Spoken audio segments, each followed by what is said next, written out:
What's going on, everybody? Welcome back to GmiasWorld, and right now we're going to be talking about the best abilities to use on defense right now in Madden 24 Ultimate Team, all skill levels. You guys are enjoying these type of tutorial videos. I will be putting together an ebook for the members that are subscribed. I'm thinking like mid-level. You guys agreed for like a $9.99. I'm not going to go crazy, so if you become a member and it's like $9.99, that mid-membership, you will be able to have access to the ebook. I'll keep you guys updated on that, but if you're a member, you'll know a little bit sooner than later. I just got to get everything done for what you guys are asking about. But these type of videos are helping you guys understand the way that the game is playing and what you shouldn't really overspend on. Now, before we jump into it, I want you guys to understand a lot of this game right now is like the complete polar opposite of 23 with the abilities. They've made it so that it's harder to get certain abilities. Like, we haven't really seen deep out, zone, KO. We haven't seen a lot of things. So what's been happening is a lot of you guys have been getting, dotted, like just straight dotted. Like, let me know right now, have you been dotted as of the last 10 minutes? Have you been playing Madden? Yes. They throw right at you and it's nothing you can do about it. And I think by design, EA just wanted more catches and less knockouts, because that was what a lot of the complaints that they got last year is about everything being a knockout. So what happens now is even when you're in the right position, your players dumb out. And that's by design. It's not something to where it's a mistake. EA is intentionally making these players garbage. Don't think that is just happening and it's a coincidence. It's not. It's really, really bad what they're doing. So in order to make sure that you just have the best possible things out there defensively, we're going to go over it again so you guys kind of understand what's happening. The number one thing, right, that I want you guys to understand, some of you guys brought up the fact like, you're using Vita Vega, right? So I know he doesn't get abilities. I understand that. And I know he's an 80 overall. But what he is a lot of man. So what happens is if you run any type of individual single D-tackle defense like the 3-3 or the 3-3 Cub, you need a big body there. Moving Reggie White into it's not going to work. Moving a lot of these guys there, it's not going to work. You have to put heavy players in the middle. Vita Vega does so much at that speed and all those low ratings because he's over 330 pounds. So when they're over 330, you kind of see that their body is different, which is why Warren Sapp is not really good. A lot of people are just keeping him because of the overall, but he's not really good. And if you really watch him and you have him on your team, if you're being honest with yourself, a lot of bigger players would be better. Even that Lawrence, the Dexter Lawrence guy, because he's heavier, like they just take up more space. So before we even get to the whole abilities thing, make sure you understand that the center of your defense is very important. He would be the difference between a stop and just a guy running right through the middle. Like, he legitimately every time pushes the pocket with that weight. So now, abilities-wise, right? There's really nobody running around with inside stuffs or anything like that. Most idiots are running around with Stonewall. Now, I think Stonewall just started off to be a joke, and then now people are seriously using it. I think it's one of the most ridiculous abilities ever made. But what it does is it lets you know that all that falling forward yardage is by design.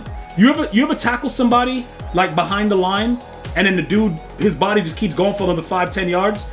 EA wants that to happen on a regular basis, and that's why they focus in on things like, okay, let's go ahead and make something called Stonewall. Like, bro, who does that? But it doesn't really matter, though. So again, with the way everything is set up, right now we're using Joey Porter as one of our corners. I'm just going to use him as an example because most of you guys should have at least one corner that gets abilities. Now, do I need pick artists on my regular corner? No, I don't. That was a question a lot of you guys were asking. The corners don't really need it. It's not something that I would say, you should definitely go ahead and get that done. Like, it's nothing like that. Medium route KO? No, again, because I don't only run man. Also, medium route KO, a lot of people aren't really using it because you're still getting dotted. Now, I've seen a few people run this, and the same animations happen where a dude throws a laser and it's just a laser. Remember, there are a lot of routes in this game that just beats man coverage outright. It doesn't matter if you have medium route KO, Jesus KO, deep KO, like I'm at your mom's house KO. It does not matter. You're going to get dotted. So the reason that I left the pick artist on him is because of the stamina. So a lot of you guys, it's like you forget that when you get a pick, we're always trying to go for 6. So what are those things that prevents us from doing that? One of the things is the fact that EA Sports let you drain stamina at an unusual rate when you're running the ball back. Now, that only happened because, Madden's like, I would go back to like 16, 17, 18. Like, there was a lot of Maddens where the guy just had unlimited stamina anyway. So EA's like, why don't we let them pay for it? And that's how you're paying for it. You also pay for it with pick artists to be able to intercept the ball. Now, I want to tell you this right now. Whoever you are using should have pick artists. I'm not going to argue with you. I'm not going to debate about it. He should have pick artists, okay? Because even if you're good with timing it, the game does not like you. And you are going to drop a pick that is the difference between the win and the loss. And I don't want that for you. You're here watching my video. I'm letting you guys know that. Anybody that you're using should have pick artists. Now, the reason that I said I would probably take it off of this guy is because it doesn't matter, because I'm using the universal coverage X factor. So when he gets an interception by default, they don't really go crazy when you throw it to somebody that you're not using. When you click on and hold the button, they'll usually pick it. The pick artist itself, like I said, is just about taking it back for 6. That's it. Universal coverage, it's the best one available.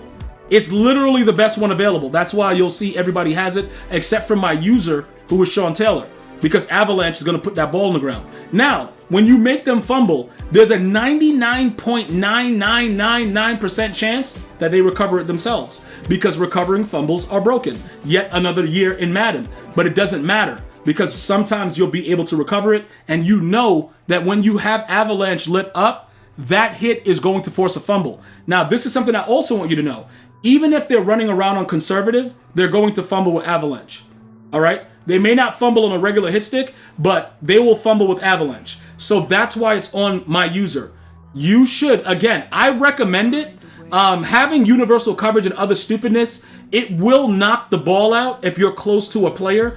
And say your user is Sean Taylor and you give him universal coverage. I got this question. I'm going to answer it for you guys. Yes, you'll knock the ball out if universal coverage is activated, because it's all the KOs in one. So if you're by the person, they'll drop it. All right. I don't care about that though, because I want to make you fumble, and I like seeing you fumble. You know what I'm saying? Because if I have universal coverage and you run the ball and all I can do is try to get a regular hit stick, yeah, bro.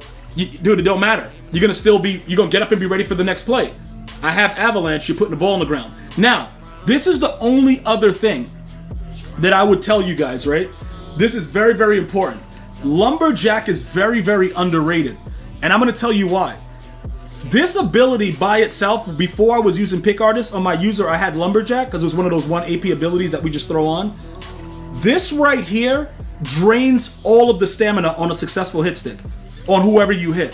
So they're gonna have to go do like the the back and forth glitch on the play call screen, or like rotate that player out, because that will cause complete depletion with stamina. I'm low-key thinking about taking off pick artists with Dion and giving Sean Taylor Lumberjack also, because he's my user. That's something that may end up coming up. I'm going to experiment with it a little bit and then let you guys know, but it's something that I may be doing very, very soon. So I'm just giving you guys a heads up with that. All right? Because Lumberjack actually really, really, really works as far as depleting the stamina. So every other position, I would avoid Edge Threat Elite. I would avoid, Edge Threat, not Edge Threat Elite. The new DeMarcus Ware gets it. I would avoid it at all costs, because it really doesn't matter in this game. The pass rush is insignificant. If they're gonna scream, they scream. If not, they won't. You'll get a random A gap, a random B gap, like random stuff will happen, but there's no consistency. So focus in on pick artists and Lumberjack for now, and universal coverage and Avalanche. And I guarantee you're gonna see a lot more wins in Madden 24 Ultimate Team. I'm gonna see you guys and girls next time. One love, y'all.